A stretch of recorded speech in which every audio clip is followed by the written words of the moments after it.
Why and how big, bold goals? Yeah, so why big bold goals, right? It's funny. A lot of the conversations that I have with leaders, CEOs, and so on, and I'm hearing the sort of the questions that we're not adapting well to all the challenges that we've got going in the marketplace. We're being disrupted the whole time. And I hear things like we're not agile enough, we're not resilient enough, we need to do digital transformation, we need more innovation, all these different things, right? And all of those things are what I would describe as existential threats for businesses. Unless you adapt to that, you're going to have some problems. And here's the thing, that all your competitors are thinking big, and they are thinking about how can they disrupt your marketplace. So unless you are thinking big and bold, you're going to be left behind.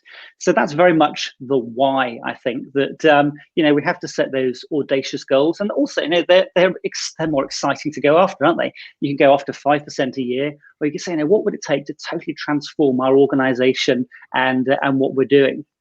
So that's basically the why I think we need to go and do that. And once we start to come up with those more exciting stories of the future, then that creates the space for that creativity, that innovation, and then we start to believe that bigger and bolder things are possible. But the crux of it, your question about how do we go about doing those, for me, that's all about teamwork. Because it can be hard to get all of our team aligned and looking in the same direction, looking towards the future. And for me, that is really sort of understanding your core team of people. Where are they all looking? And so I have this simple question which I ask people. It's called past, present, future. And it's like, where do you spend most of your time looking? Is it to the past? Is it to the present, or to the future? And you ask people, and they've all got different answers. Actually, Maria, James, what are your past, present, future numbers? How much of your time do you spend on past, present, and future? Where do you end up looking? Oh my goodness. It depends how upset I am about something that I might have done, because this is quite timely. I'm a bit upset about something I've done this week. So I'm staying in the past and unraveling it. And I've got to let go of it and be in the present so I can think about the future. So this is interesting time. I feel like I'm having therapy, actually. James, what are your numbers? I'm terrible for being reflective and looking back, which is good in a way because I don't carry grudges because I can never remember them. I never look back.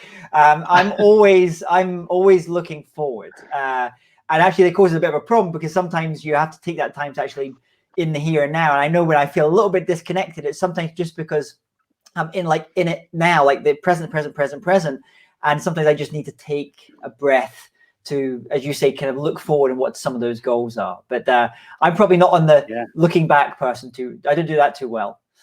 We need therapy, Casper. We both need therapy. I don't think we can do that today. But it's interesting because we're all different, aren't we? And I always ask people and sort of talks and so on, where are you all focused?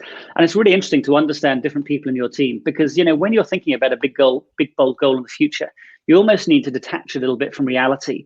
And you need to go to that future place and say, what does a more exciting place in the future look like? And you all need to go there together and say, okay, let's sort of think about what does this look like? What does this sound like? What does this feel like? And you do that reality detachment, that bit of blue sky thinking, right? You're going to come back after that and you're going to build the goal, build a plan grounded in reality after that. But if you're trying to answer how do you do it at the same time as what is it, you'll never get very far because that how do you do it question will keep tripping you up over and over again. So it's really important to get your core team together because it is a teamwork thing. And I say that because I've tried doing big bold goals on my own in the past and they never work because you need a team of people to make them happen. So a little bit of detachment from reality, go out there, imagine it, paint that picture of the future, working together in that future place. And then after that, come back and say, okay, how are we actually going to make this happen and build it from there?